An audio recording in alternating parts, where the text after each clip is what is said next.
बिस्मिल्लाहिर्रहमानिर्रहीम, अस्सलाम वालेकुम। मैं हूं अब्दुल कादिर और आप देख रहे हैं आपका अपना फेसबुक और यूट्यूब चैनल। आज तारीख है 19 जुलाई और दिन है मंगल का। बहुत दिनों के बाद आपसे स्टूडियो में मुलाकात हो रही है, तो वेलकम बैक टू स्टूडियो। तो जनाब, सूरत हाल जो सियासी मामलात के हवाले से है वो बहुत दिलचस्प हो चुकी है और असल कार्ड अब खान के हाथ में है। इसमें ये कहने की बात नहीं है, हकीकतन अब नून लीग बुरी तरह फंस गई है। ना सिर्फ नून लीग बल्कि उनकी इत्तेहादी जमातें बुरी तरह फंस चुकी हैं, क्योंकि अब सारे पत्ते खान के हाथ में जाते दिखाई दे रहे हैं। जो मर्जी कर लें, जितने मर्जी जतन कर लें, जितने मर्जी व्हाट्सएप सहाफ़ियों से मदद ले लें, लेकिन एट द एंड होना वही है जिसकी तरफ कौम देख रही है, जिसकी तरफ इमरान खान देख रहे हैं, और जो आप नहीं चाहते अब उसकी तरफ मामलात जाते दिखाई दे रहे हैं। व्हाट्सएप सहाफ़ियों से किस तरह मदद ली जा रही है, एक ही टाइम पे क्या क्या ट्वीट्स करवाए जा रहे हैं, किस तरह रीट्वीट्स मिल रहे हैं, इस पर भी थोड़ी सी बात करेंगे। और साथ ही इलेक्शन कमीशन की तर्जुमानी भी भरपूर हो रही है। इस मुल्क का वज़ीर आज़म इंतखाब हारने के बाद अपनी जमात में बदतरीन शिकस्त देखने के बाद अब कोई और हल नहीं मिल रहा, तो अपने अकाउंट से ट्वीट्स करके कह रहे हैं कि अब इलेक्शन कमीशन फॉरेन फंडिंग का फैसला करे। मतलब इमरान खान को हराने के लिए या उससे जीतने के लिए अब और कोई तरीका नहीं बचा।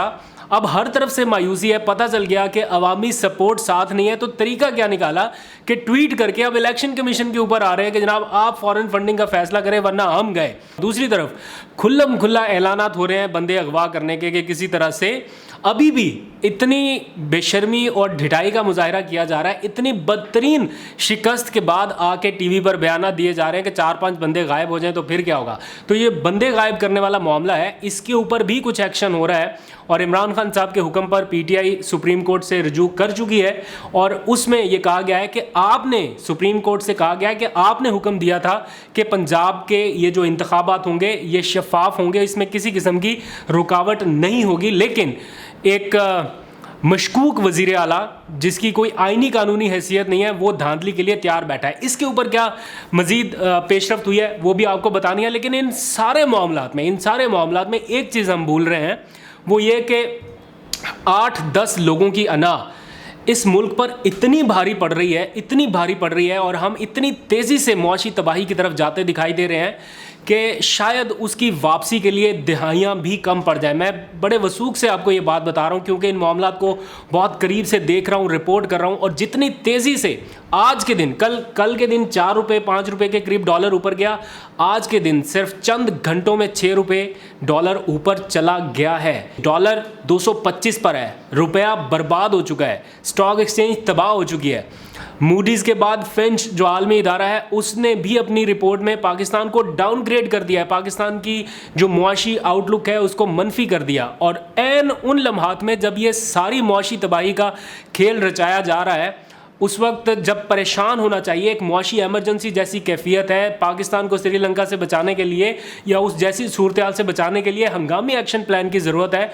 उस वक्त क्या हो रहा है ये आप विजुअल अपने ज़रा स्क्रीन पर देख लें कि ऐन उन लम्हात में ये हंसी, ये मुस्कुराहटें, ये सारा कुछ, ये खिलखिलाते चेहरे, कोई गम, कोई तकलीफ़, कोई दुख है इन लोगों को कि पाकिस्तान में एक आम आदमी तबाह हो गया। आज पेट्रोल की कीमत 10 रुपये फिर बढ़ेगी।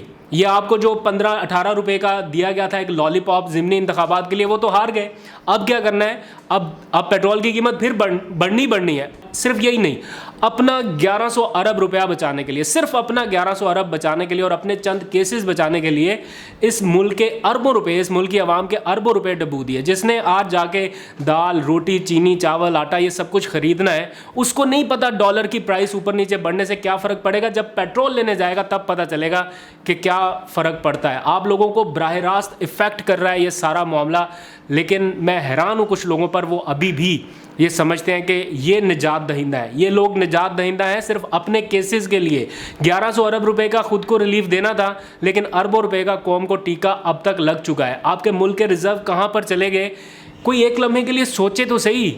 एक एक कदम पीछे हटने की बात है। 10-12 लोगों की अना ने हमें कहाँ पर लाकर खड़ा कर दिया। सोच के सही मानों में बंदा परेशान होता है, जिसको थोड़ी बहुत इकोनॉमी की समझ हो, कि ये इरिवर्सिबल गेयर एक तरह से लग चुका है। कि अब खान साहब तो कहते हैं ना कि इससे पहले कि देर हो जाए, मुझे तो लगता है कि देर हो चुकी है। अब इससे ज़्यादा और बुरा क्या होना है कि डॉलर आपका 230 रुपये तक जा चुका, और अभी भी व्हाट्सएप सहाफ़ियों को मखसूस किस्म के मैसेजेस किए जा रहे हैं और उनसे कहा जा रहा है कि अभी भी नैरेटिव को संभालें आप, और उनसे आप देखें ये टाइमलाइन ज़रा देखिए आपकी टेलीविज़न स्क्रीन आपकी आ रही होगी मोबाइल स्क्रीन पर, कि किस तरह से एक ही किस्म के मखसूस मैसेजेस जो हैं मुख्तलिफ ज़ुबानों में मुख्तलिफ लहजों में वो सारे साफ़ी धड़ाधड़ ट्वीट कर रहे हैं। और इलेक्शन कमीशन भी सामने आ गया, वो भी बचाने की पूरी कोशिश कर रहा है, जो मर्ज़ी कर लें लेकिन आवाम की साइड आपके साथ नहीं है। अभी फ़िलहाल ज़िमनी इंतखाबात में तो वो जो सूबाई लोटे थे उनको अवाम ने मुस्तरद किया। आप इलेक्शन करा के देखें ये आपके सारे विफाकी लोटे किस तरह से मुस्तरद होंगे। और वो जो अपोजिशन लीडर जिसको अवाम की आवाज़ बनना चाहिए था, मैं तो जनरल इलेक्शन में सबसे ज़्यादा उस बंदे के इलेक्शन को देखना चाहता हूँ, राजा रियाज के इलेक्शन को देखना चाहता हूँ। मुझे लगता है कि शहबाज गिल उसके मुकाबले में इलेक्शन लड़ेगा, लेकिन मैं उसे देखना चाहता हूँ कि उसके साथ आवाम क्या करती है। ये अपोजिशन लीडर था लेकिन इसने वो हक अदा नहीं किया जो इन्हें करना चाहिए था। और फिर बातें आगे बड़ी कि शहबाज शरीफ के साथ नैब के चेयरमैन की तकर्री पर डेडलॉक पैदा हो गया। ओह हो अवाम को क्या समझा हुआ है, क्या समझा हुआ अवाम को। खैर इसके ऊपर भी बात करूंगा। अभी मैं जो आपको बात बताना चाहता हूं कि सारा कार्ड है इमरान खान के हाथ में, अब रियल कार्ड्स, क्योंकि शहबाज शरीफ साहब अब बेचारे रह गए हैं। ये आप ज़रा नक्शा देखें सोशल मीडिया के ऊपर, आज मैं देख रहा था, ये जो रेड कलर का आपको निशान नज़र आ रहा है ना, शहबाज शरीफ साहब की पावर अब सिर्फ यहाँ तक रह गई है जहाँ पर मैं बैठा हूँ, इस्लामाबाद तक। और इस्लामाबाद का भी कोई एक आध इदारा होगा उनके मातहत, CDA समझ लीजिए आप, कैपिटल डेवलपमेंट अथॉरिटी। इसके अलावा शहबाज शरीफ साहब के मातहत अब क्या है, अब क्या बचा है? पंजाब नहीं बचा, KP नहीं बचा, आज़ाद कश्मीर नहीं बचा, सिंध भी उनके पास नहीं है, वो भी पीपल्स पार्टी के पास। और जरदारी साहब ने जो उनके साथ कर दिया है, जो लक्ष्मी चौक में नून लीग का बयानिया दफन करवाया उन्होंने, ओह कमाल। मैं कहता हूँ जरदारी साहब की सियासत भी अखीर है, लेकिन अवाम ने छोड़ना उनको भी नहीं है क्योंकि हिस्सेदार वो भी है। अब कप्तान रुख करने वाला है सिंध का बलदियाती इंतखाबात प्लस NA 246 का, जहाँ से आमिर लियाकत साहब वफात पा गए, वहाँ पर ज़िमनी इंतखाब होना है। और इमरान खान ने अपने सारे खिलाड़ियों को, जो मेन खिलाड़ी हैं उनमें से कुछ को कराची की तरफ भेज दिया है कि जो मर्जी हो जाए, अब कराची में भी PTI आनी चाहिए। ये नैरेटिव, ये बयानिया जो 2018 में भी नहीं था, वो आज गूंज रहा है। ये जिन्होंने मेहरबानी की रजीम चेंज करने की, उन्होंने इमरान खान को मकबूलियत के उस नहज पर पहुंचा दिया जिसकी वो खुद भी तवक्को नहीं कर रहे थे। और अब सारे सर जोड़कर बैठे कि अब क्या करें। अब सबकी नज़रें हैं कि बस किसी तरह इलेक्शन कमीशन इमरान खान को या उनकी पार्टी को नाअहल करार दे दे या उनको मैदान से बाहर कर दे, ग्राउंड से बाहर कर दे, तब ये अकेले पिच पर दौड़ते फिरते जीत जाएँ तो जीत जाएँ। इसके अलावा और कोई ऑप्शन नहीं है। मैं आपको बता रहा हूँ इत्तलात की बुनियाद पर भी और इन्फॉर्मेशन जो अभी थोड़ी देर पहले इधर उधर से गैदर की है, ये पंजाब का सेटअप अब ज़्यादा देर नहीं है। तो अब इलेक्शन कब होने हैं ये डिसाइड करना शहबाज शरीफ के हाथ से निकल चुका। अब इमरान खान साहब डिसाइड करने की पोजीशन में है, उनके पास वो अथॉरिटी, वो पावर होगी 22 जुलाई के बाद। अगर ये कोई बंदे अगवा ना हुए या कोई बहुत बड़ा ड्रामाई सूरत हाल का सामना ना करना पड़ गया, तो पंजाब में जैसे ही इमरान खान साहब की हुकूमत आई तो उसके बाद इमरान खान के हाथ में होगा कि आइंदा आम इंतखाबात कब होंगे।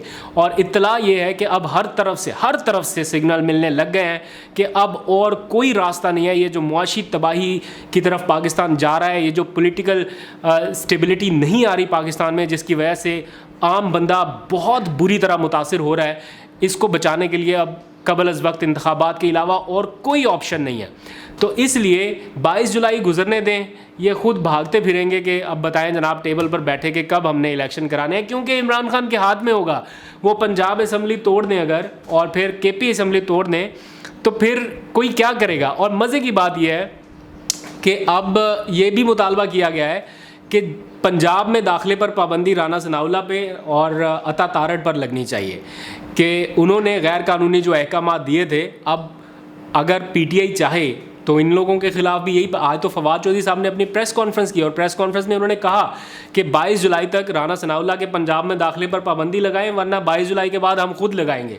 तो इसका मतलब है कि अगर इमरान खान और PTI या उनके कुछ बड़े चाहें तो राना सनाउल्लाह साहब या उनके जो बाकी साथी हैं उनके ऊपर कहाँ पर पाबंदी लग सकती है। तो वो फिर जा सकते हैं सिर्फ इस्लामाबाद से डायरेक्ट फ़्लाइट लेके सिंध में। तो ये सूरत हाल है। लेकिन अच्छी खबर उन लोगों के लिए ये है, मैं भी कोई एग्जैजरेट नहीं करना चाहता, लेकिन अच्छी खबर ये है कि इंतकामी कार्रवाई नहीं होगी। वो काम जो नून लीग ने आके किया इन 3 महीनों में, वो काम नहीं दोहराना, इससे बचना है। और यही वे फॉरवर्ड है। इस पॉलिटिकल इंस्टेबिलिटी से बचने का यही आखिरी रास्ता है कि एक एक कदम सारे पीछे हटे। जितने स्टेक होल्डर हैं ए से लेके बी, सी, डी से लेके एक्स, वाई, जेड तक सारे के सारे इस मुल्क के लिए अपनी अना को थोड़ा सा नीचे करें। अपनी अना को पाकिस्तान से ऊपर ले जाने की ज़रूरत नहीं है। आप ओवरसीज़ पाकिस्तानी बाहर बैठकर देखते हैं, मुझे जैसा फीडबैक मिलता है, मुझे बहुत अच्छे से अंदाज़ा है कि आप लोग किस कर्ब से, किस अज़ियत से गुजर रहे हैं पाकिस्तान के इन हालात को देखकर। और जो यहाँ पर बैठा आम पाकिस्तानी है, चलो मिडिल क्लास तबका तो पिस ही गया ना, उस तबके की बात कर ले जिसको दी हुई सब्सिडी तक वापस हो गई, जिसको दिया हुआ लंगर खाना तक बंद कर रहे हैं, जिसको दी हुई 2 वक्त की रोटी तक छीन रहे हैं, वो क्या करेगा इस डॉलर प्राइस के रेंज में? जब आप फ्यूल इंपोर्ट करेंगे और डॉलर में आपने पेमेंट करनी है, और इन सूरत हाल में जब IMF ने अभी तक आपको पैसा नहीं दिया, मूडीज़ ने आपकी रेटिंग नेगेटिव कर दी, फिंच ने आपकी रेटिंग नेगेटिव कर दी, आपको पैसा कौन देगा? आप पे एतबार कौन करेगा? खुदा के लिए पाकिस्तान को श्रीलंका से बचाने के लिए अपने ओहदे, अपने इख्तियारात, अपना सब कुछ, अपना 1100 अरब और अपने NROs को एक लम्हे के लिए साइड पर रख कर इस पाकिस्तान के लिए फ़ैसला कर ले। अभी भी वक्त शायद बच गया है, शायद, कंफर्म नहीं है, शायद अभी भी बचा है। जिस तरह की अटैम्प्ट्स, डेस्परेट अटैम्प्ट्स हो रही हैं, शीरी मज़ारी का घर आज बग करने की कोशिश की गई, एक और जासूस एक तरह से पकड़ा गया है, हाथ नहीं आया लेकिन पकड़ा गया है, निशानदेही हो गई है। वही डिवाइस, वही तरीक़ाकार, वही सारा कुछ, वही प्रोसेस। शीरी मज़ारी रोला डालती रहेगी कि मेरे घर के आसपास नामालूम लोग फिर रहे हैं और वो मेरे मुलाजमीन से बातें कर रहे हैं और उनसे पूछ रहे हैं कि इस घर की सिक्योरिटी का क्या सिस्टम है, और इसी दौरान उनके घर को भी बग कर लिया जाता है, सेम उसी तर्ज पर जैसे इमरान खान साहब के घर को किया गया। सेम वही डिवाइस है, वही तरीक़ाकार है, और उनके टेबल के नीचे, साइड टेबल के जो बेड के साथ है उसके नीचे उन्होंने वो डिवाइस अटैच कर रखी थी। शीरी मज़ारी से इतना डर किसको है, क्यों है? पहले गिरफ़्तारी की कोशिश की गई, फिर ये सारा मामला। तो ये जो कुछ भी इस वक्त हो रहा है, ये थोड़ा अलार्मिंग है, थोड़ा ख़तरनाक है। इस सिचुएशन से सबको निकलना है, सबको बचना है, और ख़ास तौर पर ज़िम्मेदारी आयद होती है इस मुल्क की लीडरशिप की कि वो आवाम को इस हैजानी और परेशानी कैफियत से बाहर निकालें। ख़बरें बहुत सारी हैं, दिल बहुत है कि कुछ आपको अच्छा भी बताया जाए, लेकिन अनफॉर्चुनेटली सब बुरा ही बुरा है, इस टाइम पे सब बुरा है। तो मज़ीद ख़बरें अभी आपका मूड ख़राब नहीं करता, अभी रोकता हूँ। कल कुछ मामलात के ऊपर डिस्कस करेंगे। इमरान खान लाहौर और कराची का रुख करने वाले हैं। लाहौर का महाज कल संभालेंगे, कल से 2 रोज़ा दौरा होगा उनका। 20-21 को शायद वो लाहौर में होंगे और 21 को फिर कराची। तो कराची में भी माहौल सजने वाला है। आम इंतखाबात की तैयारियों की हिदायत कर दी गई है, कुछ नई कमेटियाँ तश्कील दे दी गई हैं, कुछ लोगों को नई जिम्मेदारियाँ दी गई हैं। बहरहाल अब 3 महीने के बाद सूरत हाल पाकिस्तान में बदलने वाली है। ये सेटअप ज़्यादा देर चलता नहीं है, 3 महीने तक निगरान सेटअप और उसके बाद कबल अज़ वक्त इंतखाबात। इसके अलावा कोई ऑप्शन नहीं है। अगर अपनी ज़िद पे, अपनी अना पे रहना है, फिर आप रहिए। डॉलर 300 का होता है, होने दीजिए। आवाम पिसती है, पिसते रहने दीजिए।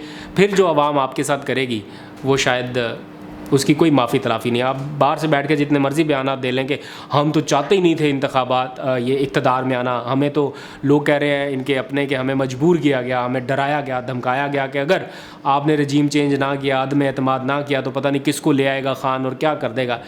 तो आप तो बराबर के हिस्सेदार थे। ये शहबाज शरीफ साहब को और पूरी पलटून को आपने बुलाया था लंदन में और अपने पास बिठा के आपने सारी तजावीज़ दी थी। सब कुछ आपके कहने पे, आपकी मर्ज़ी से, आपकी मुशावरत से हुआ। अब आप कह रहे हैं मैं तो पहले दिन से कह रहा था कि हुकूमत में आना ही नहीं चाहिए। अब जो मर्ज़ी बयान दे लें, आपका नैरेटिव जो आपने बड़ी मुश्किल से खड़ा किया था, वोट को इज़्ज़त दो का, वो दफन हो चुका है। अब पाकिस्तानी अवाम को थोड़ा सा बचा लीजिए, उस पर रहम कीजिए। अपना बहुत सा ख्याल रखिएगा। अल्लाह हाफ़िज़।